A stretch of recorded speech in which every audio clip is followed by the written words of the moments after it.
বৌদি আমি এসে গেছি। এ আবার না বলে কেন এলো? মা তুমি বলনি তো যে আসবে।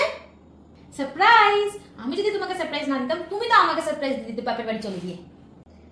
হ্যাঁ হ্যাঁ ঠিকই বলেছো। আরে আমার সোনালে বাবুলে কখন আসলি, কখন আসলি? বস বস, কত কথা বলবো তোর সাথে। দিদি তোমার জন্য একটু চা করে নিয়ে আসি। না না, আমি চা খাবো না। তোমার খাওয়ার দরকারও নেই, আরো বেশি কালো হয়ে যাবে। আমার যোগ করলাম, যোগ। আচ্ছা আজকে খাবারে কি বানিয়েছো? কচু আলু তরকারি করেছি। কি? কচু? কচু করে কেউ খায় নাকি? বাড়িতে লোক এলে তাকে কচু খাওয়ায়? আমি কি করে জানবো যে দিদি আসবে? তাহলে তো আমি একটু মাংস করতাম। আমি কি করে জানবো ও আসবে?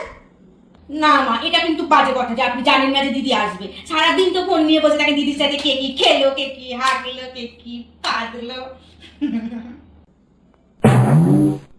জানো তো আমি সিরিয়াল দেখি, সিরিয়ালে বৌদিরা ননদদেরকে কি করে সব আমি জানি।